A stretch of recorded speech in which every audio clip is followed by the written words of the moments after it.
Hola, ¿qué tal? ¿Cómo les va? Soy el periodista Danilo Díaz y les quiero decir que se suscriban dándole a la campanita, compartan, le dan like a todas nuestras redes sociales. Bienvenidos a otra edición de La Pizarra, en esta oportunidad con un entrenador que como futbolista tiene un récord. Jugó en los tres grandes, jugó en Colo-Colo, surgió de Colo-Colo, jugó en la U, jugó en la Católica, jugó en muchos clubes, estuvo en Huachipato, se retira en Coquimbo Unido, pasó por el fútbol colombiano, por ejemplo, y hoy es entrenador. Le ha tocado dirigir en las tres categorías profesionales del fútbol chileno. Pancho Arrué, hoy entrenador de Recoleta. ¿Qué tal? ¿Cómo te va? Hola Danilo, muchas gracias primero por la invitación y bueno, siempre un placer para uno hablar de fútbol, sobre todo con gente como tú que tiene tanto conocimiento y tanta historia también en nuestro fútbol. Muchas gracias, Pancho. Como entrenador diste una vuelta bien larga, te atreviste a ir a la segunda división. Muchos jugadores que pasaron por equipos grandes como tú no dicen, no voy a ir, no, me cuesta ir a un equipo de segunda división. Tú estuviste en Colchagua, en Trasandino, con Colchagua estuviste a un paso de ascender a la primera B. ¿Cómo es esa división? ¿Cómo se juega en esa división? Y para un futbolista, en el caso tuyo, te formaste en Colo-Colo con las comodidades que siempre tuvo trabajar en Colo-Colo para un futbolista, después pasar por equipos grandes, por Huachipato, que es un equipo que siempre tuvo institucionalmente todo. ¿Cómo fue esa experiencia? No, bueno, primero, efectivamente lo que tú dices es cierto, uno siempre quiere dirigir en primera división. Cuando me retiro, uno de los compromisos que asumimos ahí, no firmados, pero era quedarme dirigiendo en Coquimbo o dirigir en un corto plazo en Coquimbo. No se da esa opción y eso de alguna otra forma me desilusionó un poco del medio, ¿no? Del ambiente. Me puse a trabajar en las comunicaciones y bueno, después busqué la opción de empezar a dirigir. Me dieron el número del dueño de Colchagua, lo llamé. Yo siempre quise dirigir a nivel profesional, independientemente de la categoría, y empecé a abrir puertas solo. Me junto con él, hago una presentación, me contrata ese mismo día. Y ahí empieza mi carrera como entrenador. Después de eso, efectivamente, paso nuevamente por segunda profesional, habiendo hecho un torneo inolvidable para Colchagua. Justo vino el estallido social y bueno, recuerdo que en ese momento Arica iba un punto arriba nuestro y bueno, terminan subiendo a Arica, Colchagua queda sin el ascenso y yo, bueno, quería esperar una opción en primera B. Por esperar la opción viene la pandemia, me quedo un año sin dirigir y dentro de ese año me encuentro con Harold en un café y tenía un proyecto que era Trasandino y estaban por ascender. Bueno, después de eso él entrevista a varios técnicos para segunda profesional. Yo no quería volver, pero entendiendo que Harold lo conozco desde muy chico, desde la selección, después desde Universidad Católica, me entrevista y al final toman la decisión por mí. Voy a Trasandino, nuevamente en segunda. No es fácil, digamos, esta categoría. ¿Cómo se juega en la segunda? No, de todas formas. Hay entrenadores que juegan, tratan de elaborar, otros entrenadores que juegan más directo, más al pelotazo. Otros que les gusta mucho el roce, depende, digamos, del ADN de cada entrenador. Yo siempre he intentado jugar, es lo que hice como jugador digamos, en mi carrera. Entonces traté de darle como una identidad, digamos, a ese equipo. En un momento fuimos segundo contra Sandino, después los últimos meses, bueno, no tuvimos la posibilidad de reforzarnos, solamente llevamos a Lucas Simón, que estaba jugando acá en primera B. Lo conocí de Huachipato, entonces hablé con él, y bueno, pero no tuvimos la posibilidad, digamos, de traer otro jugador, entonces terminamos ese torneo en quinto, sexto, digamos, ese año. Y ahí me llaman de San Marco de Arica, porque San Marco de Arica asciende, y habían visto cómo le habíamos jugado de local y visita. Llaman a Harold también para preguntarle por mi trabajo, y bueno, me entrevistan. Había una terna de entrenadores, estaba yo y dos argentinos y al final deciden por mí. Y así he ido cimentando, digamos, este camino como entrenador. Después de eso me llaman de Audax Italiano, sin representante de por medio. Y yo siempre lo digo porque porque acá hoy en día está muy de moda de que los representantes tienen hoy día muchos clubes en donde uno puede ir. Y afortunadamente en los clubes donde yo he ido, que incluso han sido dueños representantes, no he tenido ninguna ligación con ellos desde el trabajo, solamente desde la opción de ir a dirigir. Ahí me voy a Audax y después, bueno, Ñublense. Pancho, recién mencionaste Coquimbo, y a mí me ha llamado siempre mucho la atención, mucho, desde que empecé a trabajar, de que los jugadores que van a Coquimbo les cuesta irse de Coquimbo. Muchos se quedan a vivir ahí o quieren trabajar en el club. Ahí hay, más allá de que salieron campeones en la última temporada, gran campaña del Chino González, pero es un club que algo genera en el futbolista. Bueno, los jugadores que son competitivos, la verdad que les gusta quedarse allá, porque primero toda la gente de la ciudad son todos de Coquimbo.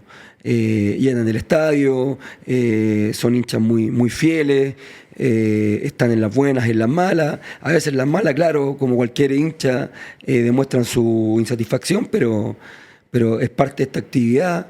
Pero es una ciudad muy linda para vivir. Yo me retiré ahí en Coquimbo, yo no había jugado nunca en primera vez y bueno, pensaba retirarme en Huachipato, pero se presenta esta posibilidad que el Coto Rivera fue a tomar a Coquimbo, se puso a dirigir y bueno, no sé si recuerdas, pero cuando el Coto asume, ese equipo no ganaba hace 21 fechas que no ganaba. Sí, me acuerdo, estaban medio listos. Estaban, claro, entonces bueno, el Coto me llama, yo no tuve buena relación con los nuevos dueños de Huachipato. No estaba, era capitán de Huachipato yo, pero entonces no tuve muy buena relación ahí con los que ya no son dueños, pero que hoy día son dueños de otro club. Aunque no sabemos si son dueños o no son dueños, eso lo digo claro, yo. Exacto. Y decidí irme por un tema de sanidad mental y también porque estaba un amigo dirigiendo. Entonces tomé la decisión de irme a la vez y fue una linda experiencia, competitivo, se hizo un buen grupo, logramos salvarnos del descenso a segunda profesional en la última fecha, estadio lleno, no, fue muy lindo y además después, bueno, alargué mi carrera 6 meses más, teniendo contrato decido retirarme y bueno, el club también se portó excelente conmigo, no tengo nada que decir, la verdad que en ese sentido recibí el cariño a una carrera tan extensa. Oye, Pancho, tú cuando partiste, cuando en las inferiores de Colo-Colo, era un jugador, uno podría decir un 10, un mediapunta, un volante, sí, pero con mucha llegada, con mucha proyección, más ofensivo. Y en la medida que fue pasando tu carrera, empezaste a retroceder y al final terminaste prácticamente como un segundo contención con la cancha de frente. ¿Cómo fue esa evolución? Y si esa evolución que tuviste tú en el campo de juego se termina observando en tus equipos que tú diriges. Por supuesto, bueno, yo la verdad que cuando empiezo a jugar de volante mixto, creo que fui el primer volante mixto, digamos, de Chile en ese momento. Pellicer fue muy visionario porque cuando yo decido quedarme en Católica, en mi posición de enganche jugaba Darío Conca, entonces yo era titular, a veces era banca, entonces yo no estaba dispuesto a seguir 6 meses más en la Universidad Católica siendo banca, sino que pensaba que podía jugar perfectamente en otro equipo de titular. Y bueno, Jorge ahí me dice que me quede, que voy a jugar, pero que voy a jugar más atrás. Yo siempre fui táctico porque tuve una muy buena formación, que fue Gustavo Benítez. A mí él me entregó mucho desde lo táctico, yo aprendí mucho con él, mucho, creo que era un adelantado para esa época, en que hacía trabajos tácticos que no hacían otros equipos. Los equipos eran pragmáticos, los jugadores entendíamos los movimientos, dónde teníamos que movernos, cuando el balón empezaba a moverse. Eso yo no lo había tenido con otro entrenador y lo tuve con él, digamos, en el primer equipo. Yo era muy joven, a Colo-Colo me subieron al primer equipo a los 17 años, entonces adquirí muy rápido todo este tema táctico que antes no se le daba tanta importancia, era más jugar, era más de creatividad, yo juego acá y acá tengo que rendir, pero los roles y funciones de cada posición no estaban claras y con el profe Gustavo yo aprendí mucho. Entonces cuando Jorge me señala esto, yo decido quedarme en Católica. Y fíjate que fue lo mejor que pude haber hecho porque me sentí muy cómodo, porque cuando uno jugaba de enganche dependía mucho de los que jugaban atrás de volante. Y antiguamente los volantes eran más de corte. Sí. Los volantes centrales Eran más chuzos algunos. Eran más, claro, eran más de corte. Entonces, uno como enganche, corrías para allá, corrías para acá. A veces tocabas, intervenías poco con el balón. Entonces, cuando él me baja a jugar de volante al lado de Ormeño, todos los balones pasaban por mí.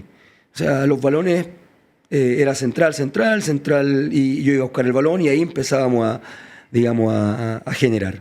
Entonces yo me sentí muy cómodo y después no quise salir nunca más de ahí. Si incluso cuando me voy después al Atlético Nacional de Medellín, a mí allá me llevan de 10 y yo no jugaba de 10 desde hace varios años.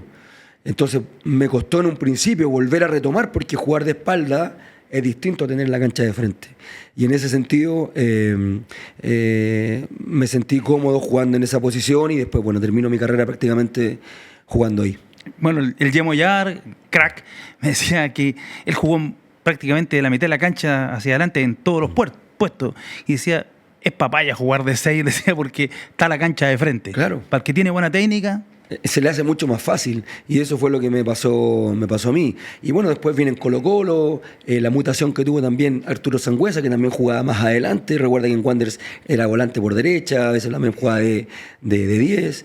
Y después en Colo-Colo el Vichy en el año 2006 empieza a jugar también con Arturo más de volante. Uh-huh. Entonces, y después ya empieza como la moda de los volantes mixtos, ya el volante de corte empieza a tener poca cabida en los equipos, porque también los equipos se ponen un poco más valientes para jugar. Ya empieza la tendencia también con Bielsa, que llega acá a nuestra selección. Y bueno, ya ahí el volante central ya más de corte fue quedando un poco de lado, o también tuvo que progresar y entender que también con balones es importante. O en rigor a ser el jugador que era cuando chico, porque los que llegan al fútbol profesional, la mayoría siempre eran los mejores del barrio. Y los jugadores muchas veces, esos volantes de corte, eran los mejores del barrio y se empezaron, entre comillas, a embrutecer y tenían condiciones y empezaron a tener más confianza. Totalmente. Además que son jugadores muy importantes, son jugadores también que le dan el equilibrio, digamos, al juego. Yo, por ejemplo, jugaba al lado de Ormeño. Que tenía muy buena técnica. Y yo me iba hacia adelante y a veces era un doble punta o era un doble enganche. Jugábamos con Darío, nos repartíamos, digamos, el campo de juego. Entonces yo sabía que atrás estaba bien resguardado porque Jorge juega muy bien al fútbol y además era el equilibrio, digamos, de nuestro equipo. Entonces para uno, como volante mixto, era mucho más fácil. Y después yo sabía que cuando perdíamos el balón, yo sabía en el lugar que me tenía que posicionar. Yo no quitaba muchos balones, pero yo quitaba solamente con el posicionamiento. Entonces, cuando uno hace bien los movimientos, y ahí hablo desde la táctica, uh-huh, por supuesto que todo fluye. Por eso que son muy importantes, yo siento, los jugadores que entienden el juego. Y eso hoy día creo que debiésemos dar un paso importante de la formación. Bueno, muchos de los entrenadores, yo diría que prácticamente todos los que han venido a este espacio, sostienen que eso que tú planteas, la comprensión del juego, y cuestionan que hoy día muchas veces el jugador no está entendiendo el juego. No, porque también hoy día... Están muy dedicados a su pura función. Sí, pero más que dedicados incluso a su pura función, yo creo que hoy día hay tantos factores externos que al jugador no lo dejan tener el foco en el fútbol, ven poco fútbol, no ven partidos los fines de semana. Hoy día carece de ese barrio que uno tenía antiguamente, porque antes uno pasaba todo el día jugando y ahí uno podía aprender. Hoy en día, digamos, nuestra sociedad ha evolucionado y desde el deporte para peor, porque hoy día no hay espacios donde los jugadores puedan ir digamos, a compartir, a jugar, a crear, a entender el juego, y desde la formación tampoco siento que lo han ido capacitando para que nuestro fútbol crezca. Hay una carencia de buenos formadores.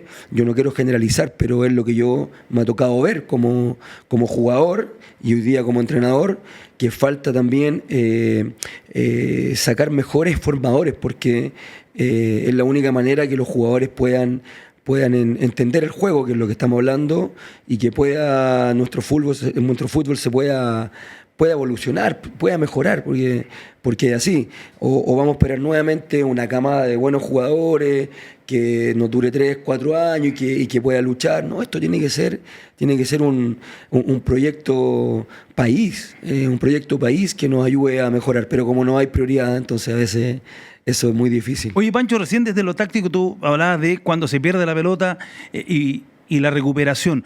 En tu equipo, ¿cómo te gusta la recuperación? Una vez que se pierde la pelota, ¿ir de inmediato, pospérdida, a buscarla o retroceder detrás de la pelota prácticamente todo el equipo y cerrar los espacios?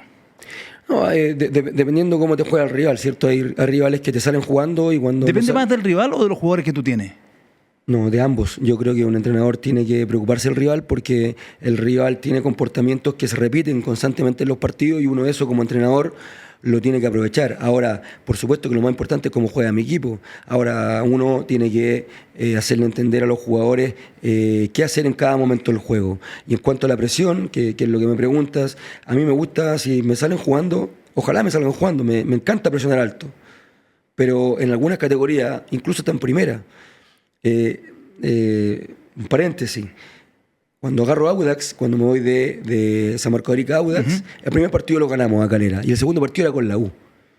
Entonces nosotros en San Marco de Arica, nosotros presionábamos alto, siempre. A todos los equipos que nos salían jugando presionábamos alto y el equipo recuperaba mucho y atacábamos inmediatamente. Entonces en ese partido, yo preparé el partido con la U para presionar alto porque la U salía jugando alto. Y todavía recuerdo, Toselli no salió nunca jugando con los centrales, lanzó todo el rato. A mí como entrenador me ayudó a crecer porque, claro, en ese momento no teníamos plan B.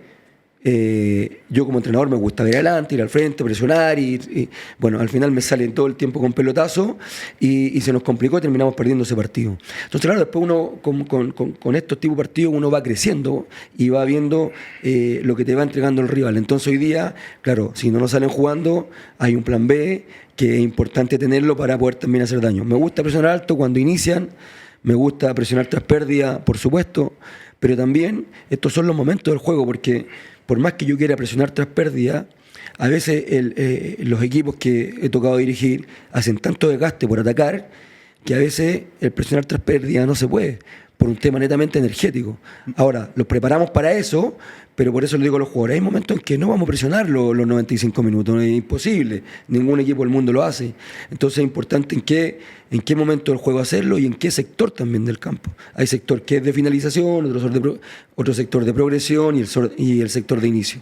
Pancho, ¿y quiénes fueron los técnicos o en quién te fijaste para ser entrenador? ¿Cuándo empezaste a decir, quiero ser técnico? ¿Quiénes fueron los entrenadores que te marcaron? ¿A quiénes son los que has seguido? Mira, a mí me tocó un técnico que, bueno, le tengo mucho cariño porque era muy buena persona, Salvador Capitano, y la verdad que nos hacía entrenar mucho, entrenábamos como 4 horas, pero eran entrenamientos muy pasivos, con muchas pausas. Entonces yo dije, esto cuando sea entrenador lo voy a cambiar, porque los entrenamientos a mí tienen que ser cortos pero muy intensos.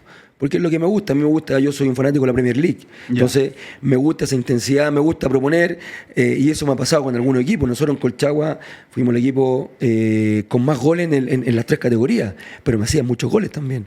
Entonces, y después en Trasandino hicimos muchos goles, pero también me hacían muchos goles, entonces después uno empieza como a evolucionar. Y en San Marco de Arica hicimos muchos goles, pero ya me hicieron menos goles, porque uno también como entrenador empieza a ver el aspecto defensivo. Entonces, ¿los entrenamientos te gusta, por ejemplo, 45 minutos? No, los entrenamientos son de, en total, 1 hora 40, pero contamos el preventivo, que dura 25 minutos, la activación después en cancha, pero el entrenamiento propiamente tal, de entrenamiento, con distintos módulos de entrenamiento, son de 1 hora y cuarto, pero con mucha intensidad, 1 minuto 30 para tomar agua, vuelven, está todo marcado, y los jugadores los vamos manteniendo concentrados, porque hoy día lo que carece hoy día el jugador es de la concentración, y eso y ese relajo, cuando tú le das más tiempo, por ejemplo, para hidratarse, pierde toda la concentración, se pierde, porque te dan 3, 4 minutos algunos entrenadores, 5 minutos para tirar, digamos, la broma, de alguna otra manera perder el foco de la sesión. Entonces tratamos de darle una estructura al entrenamiento que nos permita que el jugador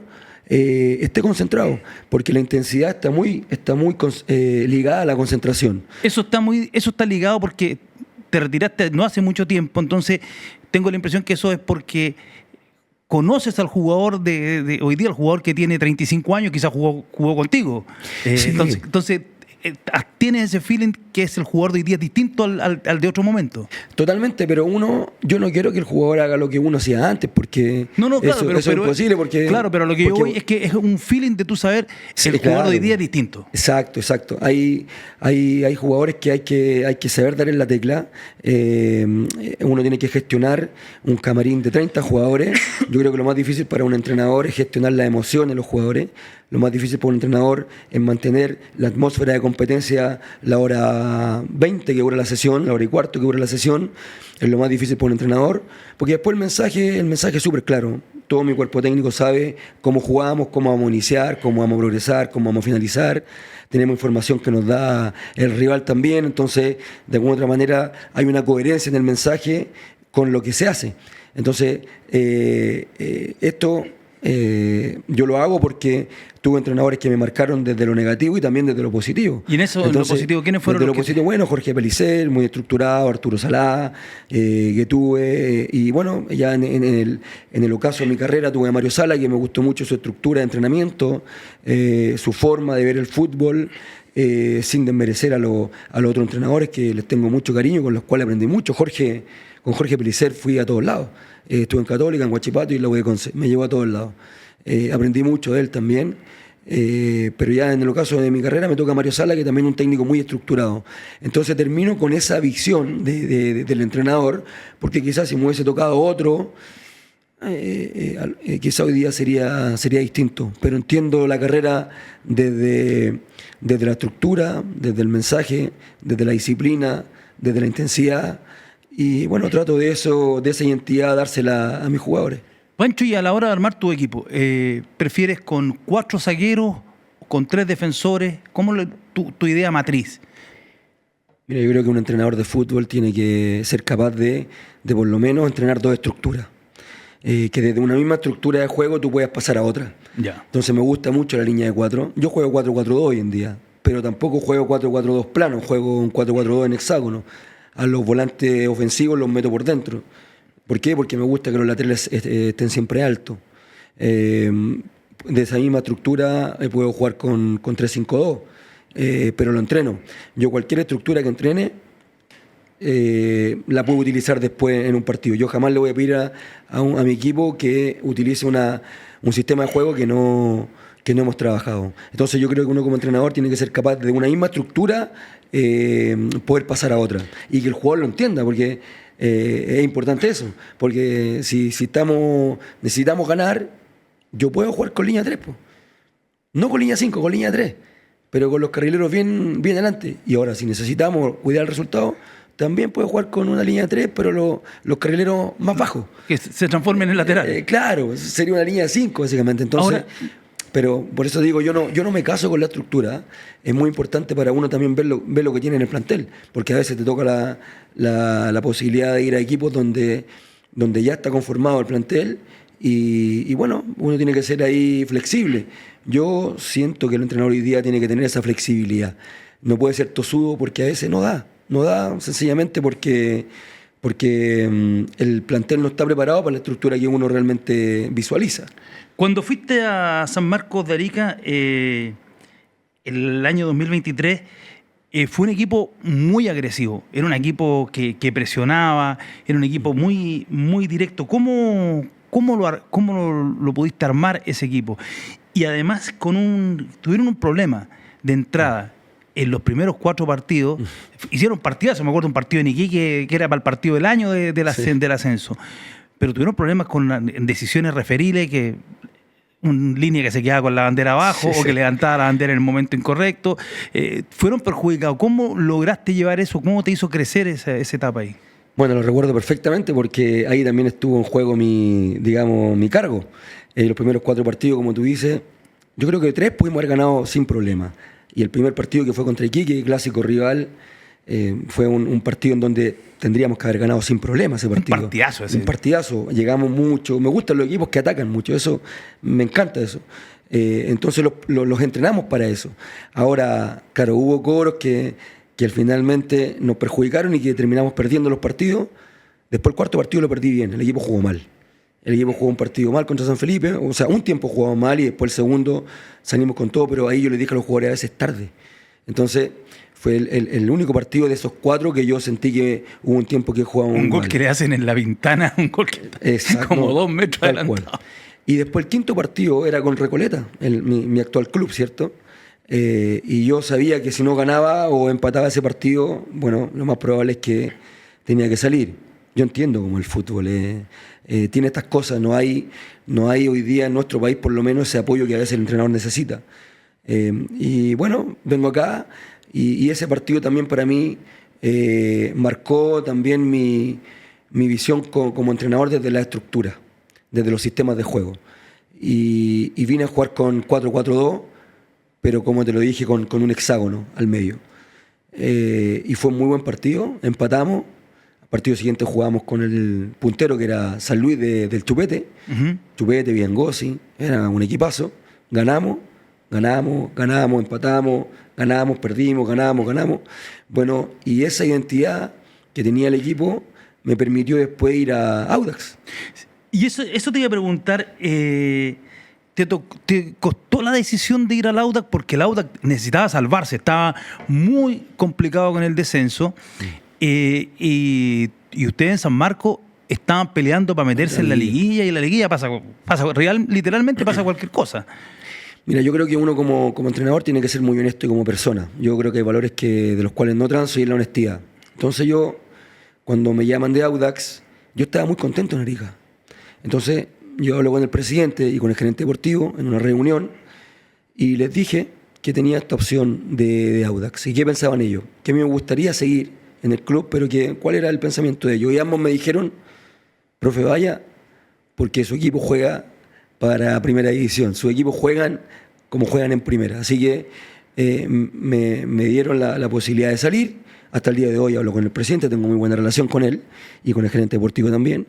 Y por eso que uno a veces apela a eso, ¿cierto? A los valores, y fui súper honesto y lo hablé, y ahí fui a Audax. Fui a un Audax y efectivamente, Danilo, que esto la gente no se acuerda, porque a veces la gente es muy cruel con el día a día. Y con los técnicos. Y con los técnicos sobre todo. Está peleando el descenso Audax. Nosotros ganamos el primer partido contra Calera, el segundo lo perdemos contra la U, como te dije, el tercer partido ganamos, y de ese tercer partido después tenemos un mes para entrenar al plantel.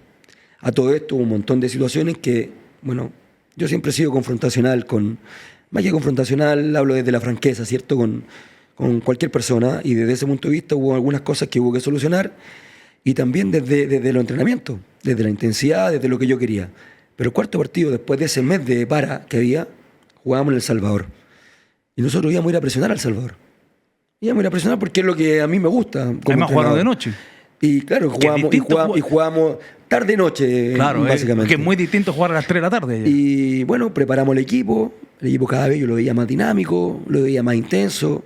Hice modificaciones con jugadores que eran también más dinámicos. Lo mismo que hice en Arica con algunos jugadores. Que no estaban jugando y que conmigo jugaron, porque eran rápidos, dinámicos, entendían el juego. Y bueno, vamos a El Salvador, y en El Salvador no sé si recuerdas, pero ese día al utilero se le olvidan hasta las camisetas. Sí, me acuerdo. Bueno, el día 4-3 pues. Claro, y además uno como entrenador tiene que lidiar con eso, porque estas cosas te sacan del foco que es jugar. Entonces yo voy al camarín y les digo a los jugadores, olvídense las camisetas, piensen que estamos en el barrio y tenemos que entrar a ganar. Le di la importancia que tenía que darle y los jugadores salen, hacen un partidazo, ganamos 4-3 ese partido. Ahora pudimos haber ganado por más goles, pero ese partido al final Cobresal el segundo tiempo tuvo un aire, nosotros nos perdimos bastante. Cobresal pelea el título, o sea, ese partido es decisivo para que Cobresal pierda el título. Tal cual. Y ese partido nosotros ganamos y nos salvamos. Con ese partido, faltando 3 partidos para el término del torneo. O sea, en 4 fechas, nosotros ganamos 3 y nos pudimos salvar. Y ahí viene después, siento que el equipo soltó. Allá te quería llevar, Pancho. Sí, soltó.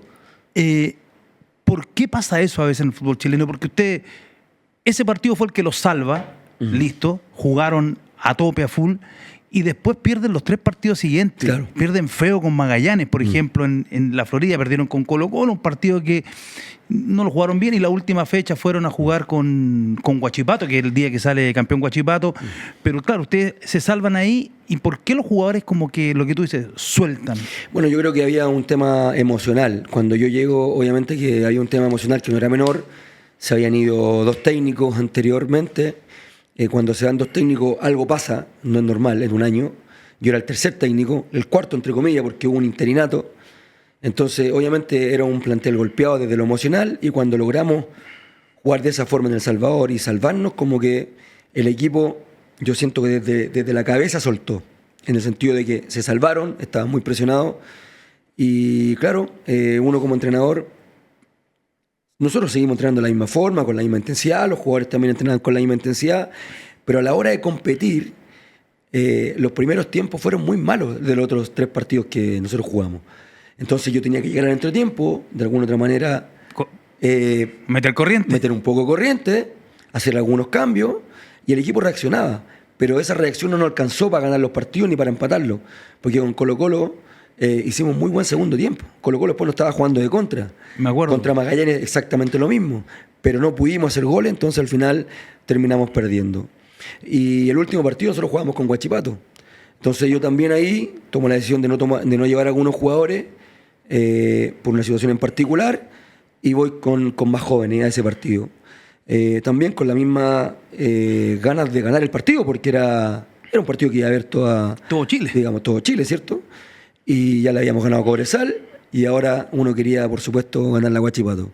Nos expulsan a un jugador a los 10 minutos, y después se nos hace todo muy difícil, y bueno, también terminamos perdiendo ese partido. Pero claro, son cosas que pasan en esta actividad, que uno tiene que estar preparado como entrenador y tratar de que el jugador nunca suelte. Por eso que hay que estar encima, hay que estar encima, hay que estar encima. Eso es muy del jugador. A ver, la pregunta es como entrenador y como jugador también.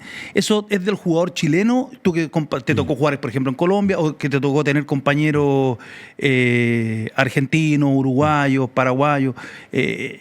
¿Otros jugadores son de otras nacionalidades, son distintos, o es muy nuestro? No, es nuestra cultura. Es la cultura sobre todo el sudamericano, ¿no? Porque yo también jugué en Colombia, ¿cierto? En el Atlético Nacional de Medellín, pero también jugué en España, jugué en el Leganés, jugué en Suiza, sí, también Suiza, en el Lucerna, y también jugué en México, que es muy competitivo, jugué en el Puebla de México.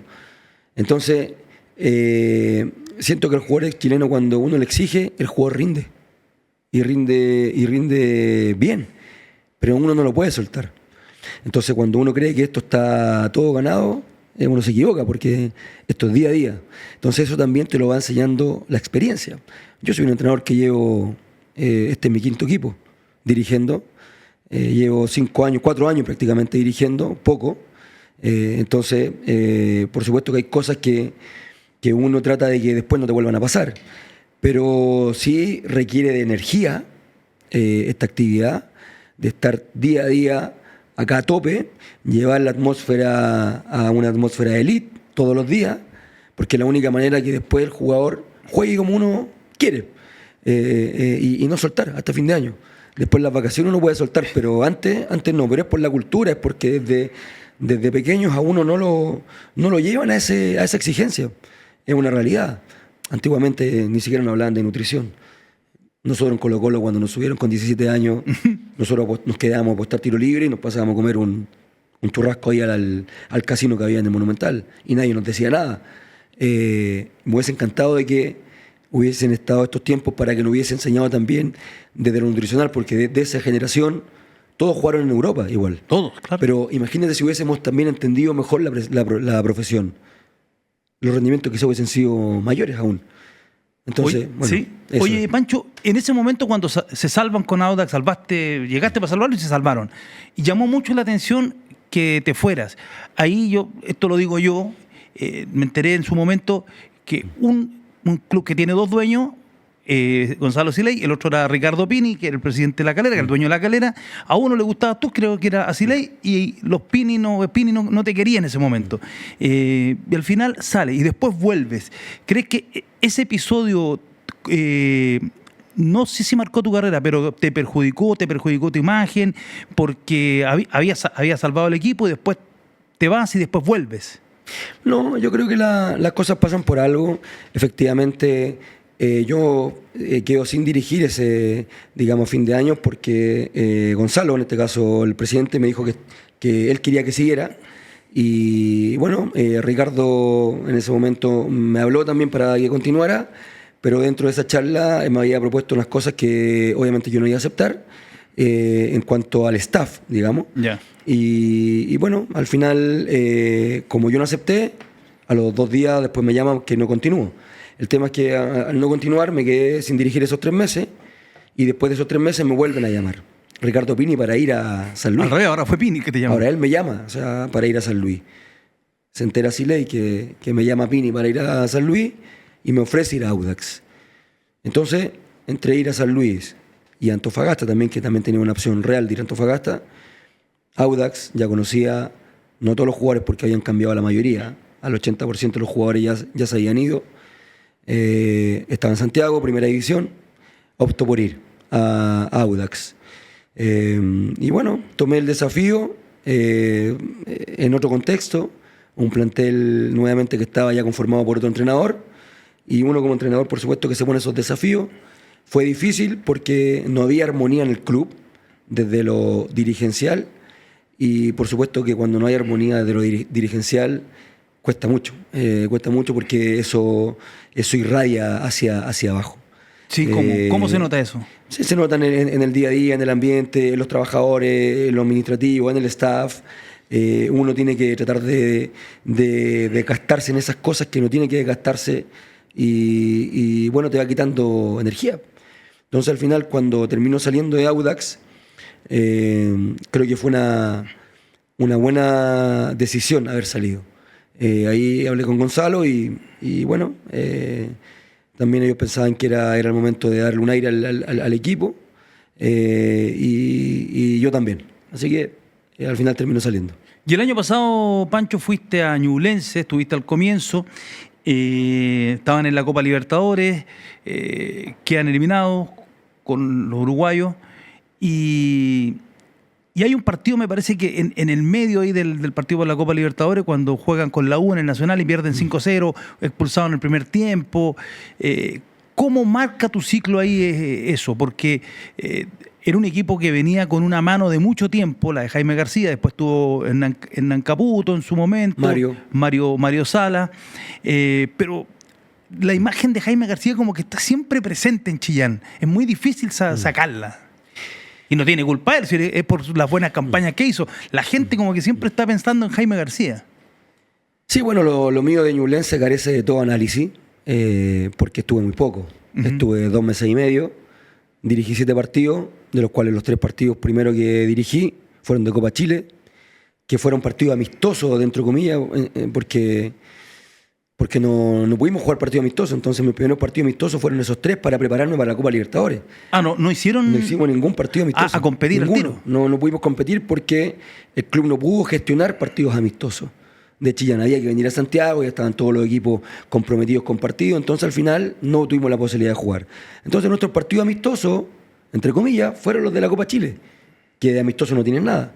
Entonces esos partidos el equipo jugó bien, íbamos punteros del grupo, pero después vienen 2 semanas, que fueron 2 semanas básicamente del terror, porque venía Universidad de Chile y el equipo estaba bien preparado, Universidad de Chile, Boston River, Limache y Boston River. Y nosotros ahí nos jugamos la clasificación a fase de grupo de la Copa. Y bueno, con Universidad de Chile hicimos un buen primer tiempo, pero nos pulsan a los 30 minutos a Esteban Valencia. Y el equipo, bueno, en el entretiempo les dije que íbamos a ir a buscar igual el resultado, porque me gusta siempre, aunque estemos con 10, ir a ganar. Me gusta ganar, no me gusta empatar. Me gusta reverme, me gusta que mi equipo sea valiente. Y con 10 quise ir a ganar el partido. Bueno, ocurre que a los 2 minutos nos hacen el primer gol, los de la U, una desconcentración en el área. A los 5 minutos nos hacen el otro gol. A los 10 nos hacen el otro, 3-0, y el equipo termina perdiendo 5-0. Y yo siento que ese partido al equipo lo dejó emocionalmente tocado. ¿Dudaron?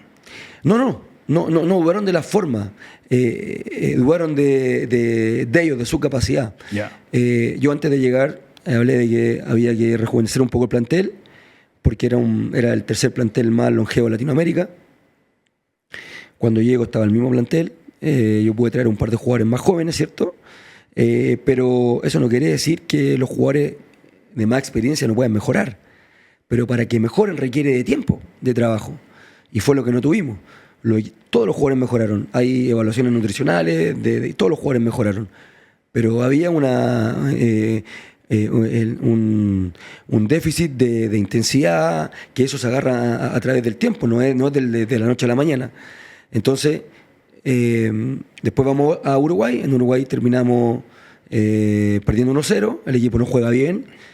Y ahí yo, agarro el equipo y le digo lo que está pasando, qué es lo que tenemos que hacer, porque Limache jugaba igual que Boston River. Entonces el equipo hace todo lo que tenía que hacer contra Limache. Ese partido terminamos empatando, pero pudimos haber ganado ese partido de local. Y después, a los 3 días, volvíamos a jugar con Boston River. Fueron 2 semanas súper estresantes, desde los viajes, desde el descanso, desde el cambio de jugadores también.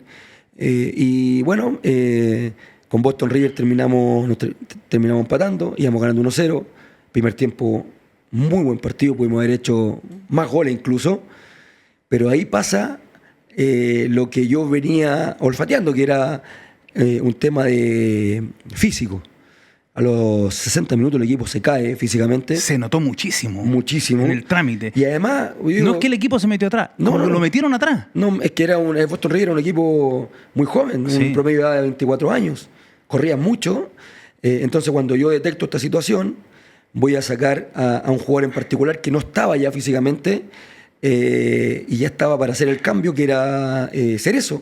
Porque Cerezo venía de una operación. Estuvo 3 meses fuera sin entrenar, entrenó 2 semanas, yo lo utilizo porque es muy competitivo. ¿Lo apuraste? Bernardo lo apuro para que compita, compite bien, con Limache compite bien y con Boston también, y lo voy a sacar y voy a hacer otros 2 cambios también, porque yo vi el equipo que estaba sin chispa y el Chucky Campuzano me levanta la mano y se lesiona. Yo tuve que parar el cambio. Tuve que sacar al Chucky Campuzano, tuve que dejar a Cerezo, jugada siguiente, por Cerezo le desbordan, gol. No es culpa de Cerezo, es culpa primero mía como entrenador, que quizás tendría que haberlo sacado antes, pero que al final esas decisiones a veces uno no las espera. Por eso digo que las cosas pasan por algo. Quizás tenía que salir de Ñublense, había una atmósfera que es la que tú dices, que no era la mejor desde que yo llegué. Hay efectivamente... la imagen de Jorge parece que allá es muy potente. De Jaime. De Jaime, allá en Chillán. Y claro, pero la gente, yo siento que no era una molestia conmigo. Es más institucional. Es más institucional. Entonces, después de ese partido me junto con los dirigentes que son del fútbol y claro, me mencionan este tema de la atmósfera. Que está muy compleja mi continuidad por la atmósfera, que ellos sienten que el plantel lo siente. Yo no dudé y dije me voy. Porque uno como entrenador lo que necesita es el respaldo de la gente que te contrata en todos los clubes. Porque los procesos son sumamente importantes respetarlos. Creo que los entrenadores que trabajan merecen esa consideración. Y cuando no está, es mejor dar un paso al costado. Por eso que finalmente la decisión es mutua. Creo que fue una buena decisión salir. Eso me llevó a estar 9 meses sin trabajo, pero con la tranquilidad de haber tomado la mejor decisión, porque desde el trabajo nosotros nos entregamos al 100 y desde el convencimiento hacia los jugadores creo que fue total. Ahora, nos faltó más tiempo para sacarle más rendimiento desde lo físico, sí, pero fue el tiempo el que no tuvimos. Pancho, corto en esta parte, te tocó Audax Ñublense, clubes que son donde hay propiedad de representantes jugadores. ¿Es distinto, es difícil trabajar en clubes donde la propiedad está en los representantes? La verdad que yo te podría decir que sí, pero no es así. Yo no tuve ningún problema con los dueños, ni con los dueños de Audax, que solamente fue esa conversación un poco incómoda que tuve con Ricardo, ni con los dueños de Ñublense, que en ninguna de esas instituciones son mis representantes, porque yo no tengo representante. Entonces, fue muy grato. Pero te lo hago porque, en castellano. porque al final ¿Meten mucha cuchara o no? No, nada. Es que me conocen. Entonces, como me conocen, tampoco saben que cualquier cosa que me puedan sugerir, lo más probable es que, obviamente, si es bien, algo bueno para el equipo, uno accede a distintas situaciones, ¿cierto? A traer jugadores, pero primero los jugadores los tengo que conocer, los tengo que querer y para que puedan llegar. Entonces, desde ese punto de vista, la verdad que fueron muy respetuosos conmigo, no tengo nada que decir. Todo lo contrario, uno a veces piensa que no, nunca tuve una insinuación de nada. Solamente esa conversación incómoda que tuve con Ricardo cuando terminó saliendo de Audax la primera vez, que no estuve dispuesto con respecto al staff, no a traer jugadores ni nada de eso, sino que al staff. Entonces, que finalmente significó que no siguieran Audax, pero nunca tuve problema con los dueños, solamente, estas decisiones que a veces las toman a través del termómetro del hincha, ¿cierto? Que siento que ahí es donde hay una equivocación, porque no debiese ser. La última, ahora sí, Pancho. Recoleta, un proyecto interesante, uno ve los nombres, conociendo la categoría, un equipo que se ha ido armando desde atrás, un equipo interesante, y con este muchacho Jaime Vargas como arquero que lo miran los equipos de primera división, un arquero que tiene menos de 23 años y ya tiene prácticamente 60 partidos en primera división y podría tener más si es que no se hubiera tenido una lesión grave en una rodilla que lo dejó sin jugar buena parte del año 2024. ¿Cómo ves la división este año con muchos equipos grandes, pero este Recoleta que pudiste armar? Bueno, primero tomo el desafío de muy buena forma. Para mí esto no es un retroceso, sino que es una oportunidad. Yo siempre veo las cosas así, una oportunidad. Llego a un club donde es un club familiar, muy buenas personas. Tengo la posibilidad de conocer a los dueños, a la familia Mazú y al chamaco, que es el gerente deportivo de Sebastián González. Sebastián González, claro, de Recoleta. Tengo muy buena relación con ellos y hemos podido armar un equipo competitivo con jugadores de nombre y jugadores también que se amoldan muy bien a mi idea de juego. Entonces hemos logrado convencer, seducir para que estén en Recoleta. Y con respecto a Jaime es un arquero que tiene mucho potencial. Nosotros creemos que podemos mejorarlos aún más, podemos potenciarlo. Y seguramente si ahora estaba interesado Colo-Colo, no me quepa ninguna duda que a fin de año van a estar muchos clubes más interesados en él. Como tú dices, es un jugador joven que ya ha jugado muchos partidos, pero que tiene mucho también por mejorar y por dar. Así que desde ese punto de vista nosotros estamos enfocados no solamente en que él crezca como jugador, que él mejore, sino que en todos los jugadores que hay hoy día en Recoleta. Hay jugadores jóvenes también que tienen mucho potencial, que a veces no tienen tanta vitrina, pero que uno cuando llega dice, hay jugadores como para poder echar mano que son del club. Pancho Arrué, muchas gracias por estar en la pizarra. No, gracias a ti, Danilo, un placer siempre hablar de fútbol, sobre todo contigo. Francisco Arrué, entrevistado en La Pizarra, una grata conversación de fútbol. Hola, ¿qué tal? ¿Cómo les va? Soy el periodista Danilo Díaz y les quiero decir que se suscriban dándole a la campanita, compartan, le dan like a todas nuestras redes sociales.